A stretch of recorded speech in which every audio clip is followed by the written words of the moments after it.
Right now, you believe you're seeing this video, the colors, the motion, the words on the screen.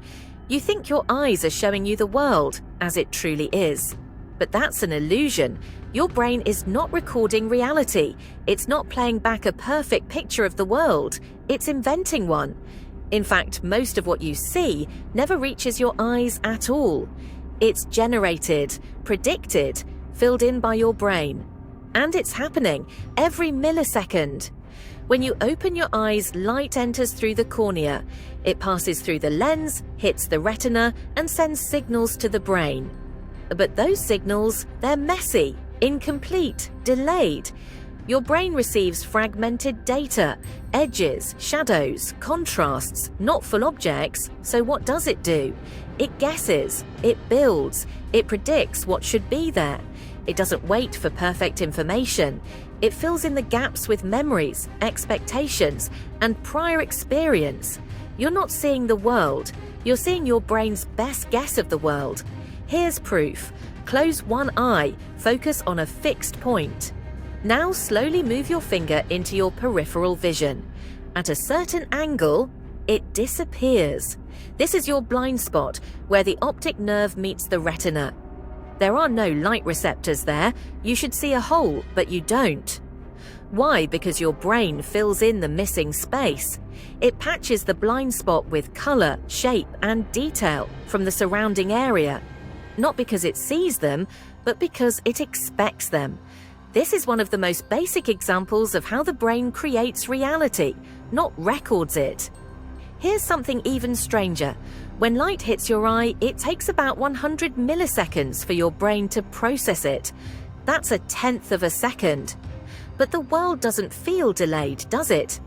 That's because your brain is predicting the future, running a simulation of what should be happening now based on what it just saw.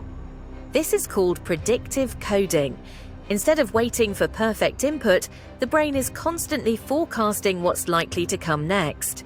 When you catch a ball, recognize a face, or react to danger, you're relying on this mental simulation engine.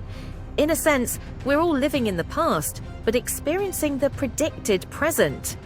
There's a rare neurological condition called achinotopsia, or motion blindness. People with this condition don't see movement.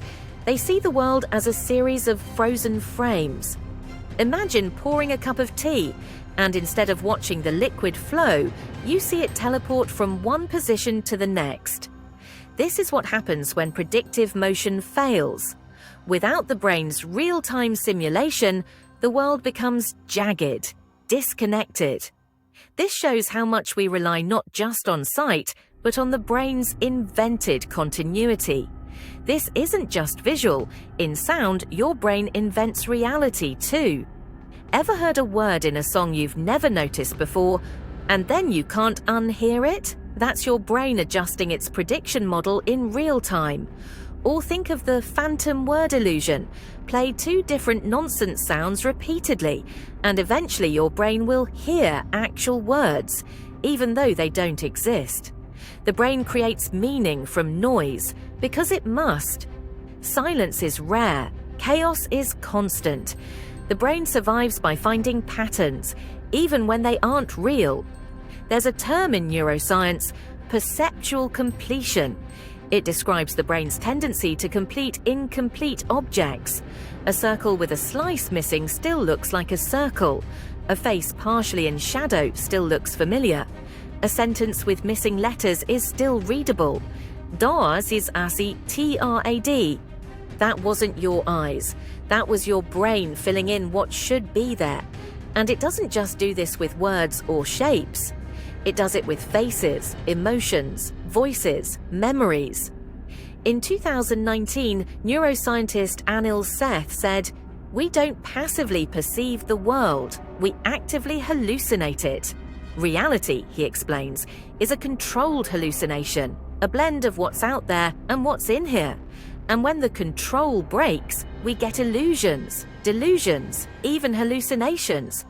Optical illusions reveal the brain's biases. Déjà vu shows its memory shortcuts. Dreams are pure unfiltered hallucination.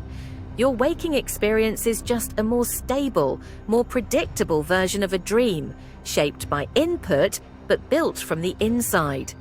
Think of your brain not as a camera, but as a storyteller. It weaves together fragments, what you see, hear, expect, remember, feel, and fear. It builds a story of what's happening, but it doesn't always get it right. Optical illusions don't break your brain, they reveal it. They show you the shortcuts, the guesses, the deep assumptions baked into your neural code. Because your brain doesn't want truth, it wants coherence. If everything we experience is constructed, what's actually real? Here's the best answer science has right now. Reality is whatever persists when prediction fails. When your model breaks and something surprises you, you've just touched something more real than before. That's why we remember moments of awe, shock, fear. They break the simulation. And that's also why perception is so personal. Two people standing in the same room may be seeing and feeling completely different realities. Because reality isn't what you see, it's what your brain believes. So, are we hallucinating? Yes, but usefully. Your brain doesn't give you reality. It gives you a useful fiction, one that helps you survive, navigate, connect, and respond. And it's updating that fiction right now.